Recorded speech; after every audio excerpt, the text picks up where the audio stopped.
رحمتوں میں سے ایک رحمت یہ ہے کہ اللہ تعالیٰ نے ہمیں ذی الحجہ کا مہینہ عطا فرمایا۔ ذی الحجہ حج کا مہینہ یہ اسلامی کیلنڈر کا سب سے آخری یعنی 12واں مہینہ ہے، اور یہ اس مہینے کی فضیلت بہت بے شمار جگہوں پر حدیث پاک میں آئی ہے، اور اس مہینے کو حرمت والا مہینہ کہا گیا، احترام والا مہینہ کہا گیا، عزت والا مہینہ کہا گیا۔ اس مہینے میں ایک دن ہے جس کو یوم عرفہ کہا جاتا ہے۔ عرفات کا میدان جس میں حاجی ٹھہرتے ہیں اور اللہ کی عبادت کرتے ہیں، اسی لیے اس دن کو یوم عرفہ کہا جاتا ہے۔ یوم کا مطلب دن، اور عرفہ جو ہم نے بتایا تو یوم عرفہ کہا جاتا ہے۔ اور یوم عرفہ کب ہوتا ہے؟ 9 تاریخ کو۔ 10 تاریخ کو قربانی ہوتی ہے اور 9 تاریخ کو یوم عرفہ کہا جاتا ہے۔ تو یوم عرفہ کی فضیلت میں نبی کریم صلی اللہ علیہ وسلم نے ارشاد فرمایا ہے کہ جانتے ہو کہ اللہ تعالی یوم عرفہ کو یعنی عرفہ کے دن بے شمار تعداد میں انگنت مقدار میں انگنت کوانٹٹی میں اللہ تعالیٰ گنہگار بندوں کے گناہوں کو معاف کر دیتا ہے۔ بعض صحابہ موجود تھے، ان کو تعجب ہوا، انہوں نے پوچھا یا رسول اللہ یہ بتائیے کہ خاص لوگوں کو اللہ تعالیٰ معاف کرتا ہے کہ عام انسان کو بھی اللہ تعالیٰ معاف کر دیتا ہے؟ تو حضور نے ارشاد فرمایا کہ جس کے دل میں ذرہ برابر بھی ایمان ہوگا اللہ تعالیٰ اس کے گناہ کو معاف کر دے گا۔ کتنا بڑا دن ہے یوم عرفہ، کتنی اہمیت ہے اس کی، لیکن ہم اس کو یوں ہی گزار دیتے ہیں۔ اچھا، جہاں بھی گناہوں کی بخشش کا تذکرہ ہوتا ہے کہ گناہ معاف ہو جاتے ہیں، تو اس سے یہ آپ کو سمجھیے گا کہ اللہ سارے کے سارے گناہ معاف کر دیے جاتے ہیں۔ جہاں کہا جاتا ہے کہ اللہ کی طرف سے گناہ معاف ہو جاتے ہیں، تو اس میں ان گناہوں کا تذکرہ ہوتا ہے جو حقوق العباد سے تعلق نہیں رکھتے۔ وہ گناہ جن کا تعلق حقوق العباد سے ہے، یعنی کسی کا مال آپ نے ضبط کر لیا، کسی کا مال چوری کر لیا، کسی کو دھوکہ دے کر کے آپ نے سودا بیچا، اس سے جو آپ کو فائدہ ہوا، یہ ایسے گناہ ہیں کہ جن کا تعلق ڈائریکٹ اللہ سے نہیں ہے بلکہ بندے سے ہو کر کے۔ تو جو گناہ بندے اور بندے کے درمیان کیے جاتے ہیں اس کو اللہ تعالیٰ معاف نہیں کرتا ہے، بلکہ ایسے گناہ کے لیے قیامت کا انتظار کیجیے۔ قیامت کا دن قائم ہوگا، پھر ایک انسان نے دوسرے انسان کا حق مارا ہوگا، زمین ماری ہوگی، پراپرٹی ماری ہوگی، مال چرایا ہوگا، جھوٹ بول کے اس سے فائدہ اٹھایا ہوگا، دھوکہ دے کر کے اس نے اپنا بزنس کیا ہوگا، کچھ بھی ایسا ایسی چیزیں ہو سکتی ہیں۔ تو دونوں آدمی کو لایا جائے گا، جس کو دھوکہ دیا گیا ہو اور جس نے دھوکہ دیا ہے۔ تو جس نے دھوکہ دیا ہے اس کی نیکی اٹھا کر کے اس کو دے دی جائے گی کہ جس کو دھوکہ دیا گیا ہے، اور اگر دھوکہ دینے والے کے پاس نیکی نہیں ہوگی تو جس کو دھوکہ دیا گیا ہے اس کے گناہ اٹھا کر کے اس دھوکے باز کے نام اعمال میں ڈال دیے جائیں گے۔ یہ اللہ تعالیٰ کی بارگاہ میں یہ فیصلہ کا دن ہوگا، قیامت کا دن۔ جہاں بھی تذکرہ کیا جاتا ہے کہ اللہ تعالیٰ گناہوں کو معاف کر دیتا ہے، اس سے یہ مت سمجھ لیجیے کسی نے چوری کر دی ہو تو وہی معاف ہو جائے گا، کسی نے ڈاکہ ڈال دیا ہو وہ بھی معاف ہو جائے گا۔ بہرکیف یہ عرفہ کا دن وہ ایسا پیارا دن ہے کہ اللہ تعالیٰ ایک بڑی تعداد میں لوگوں کے گناہوں کو معاف کر دیتا ہے۔ اس دن خاص رحمت نازل ہوتی ہے، خاص برکت نازل ہوتی ہے۔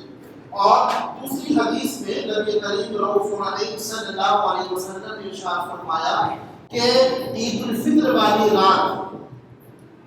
اور جمعہ سے پہلے والی رات کو اللہ تعالی آسمان کے دروازے کھلے رکھتا ہے، اور خاص عرفہ والی رات کو اللہ تعالیٰ آسمان کے دروازے کھول دیتا ہے۔ تو جو بندہ اس رات میں جو بھی اللہ تعالیٰ سے مانگتا ہے اللہ کی بارگاہ میں دعا کرتا ہے، درخواست کرتا ہے، تو اللہ تعالیٰ اس کی دعا ضرور قبول فرماتا ہے۔ آج ہمارا حال یہ ہے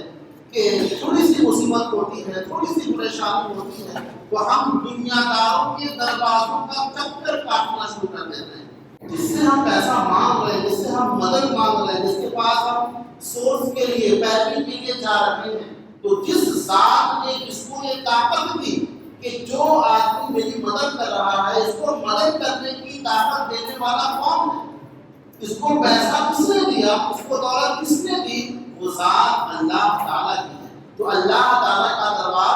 تو ہمیشہ کھلا ہے، اللہ تعالیٰ کی بارگاہ تو ہمیشہ کھلی ہے۔ اور جو عرفہ کا دن آنے والا ہے اور عرفہ کے دن سے پہلے جو رات آنے والی ہے، اس رات اللہ تعالیٰ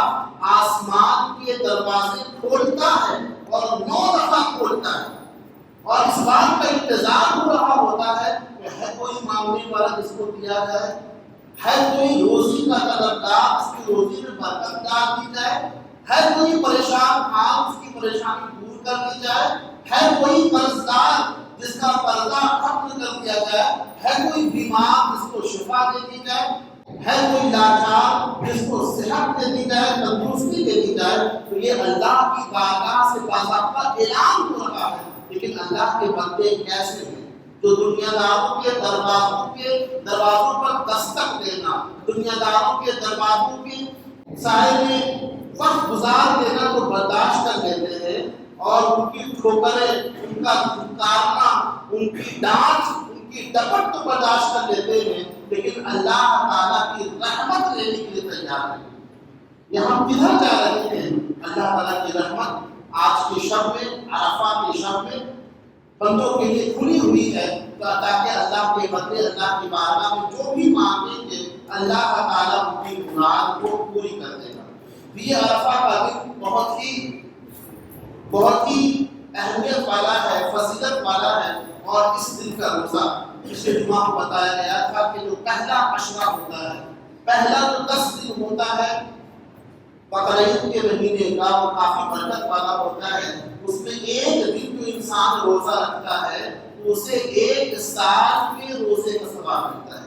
سبحان اللہ۔ اور عرفہ کا دن آنے والا ہے، یعنی ذی الحجہ مہینے کی 9ویں تاریخ،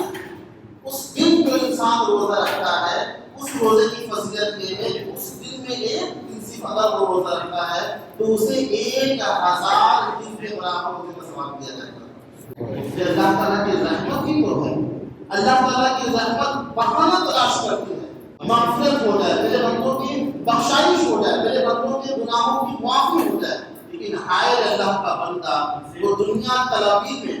دنیا کے آفر حاصل کرنے کے لیے سارا وقت ضائع کر دیتا ہے، لیکن اللہ کی طرف سے اسے آفر دیا جا رہا ہے، جو گولڈن چانس دیا جا رہا ہے۔ یہ مکمل مہینہ ذی الحجہ کا مہینہ، نبی کریم صلی اللہ تعالیٰ علیہ وسلم نے اس کی فضیلت بیان کی، صحابہ کرام علیہ الرضوان اس کی بڑی عزت کرتے تھے، اس میں بہت زیادہ کثرت کے ساتھ عبادت کرتے تھے، اور اس مہینے میں جو خاص عبادت بتائی گئی وہ یہ کہ کثرت کے ساتھ آدمی پڑھے لا الہ الا اللہ، لا الہ الا اللہ، اور کثرت کے ساتھ پڑھے اللہ اکبر، اللہ اکبر، اللہ اکبر، اور کثرت کے ساتھ پڑھے الحمدللہ، الحمدللہ، الحمدللہ۔ یہ 3 ذکر اور یہ 3 وظیفہ ایسا ہے کہ اس ماہ مبارک میں، اس مبارک مہینے میں کثرت کے ساتھ پڑھنے کا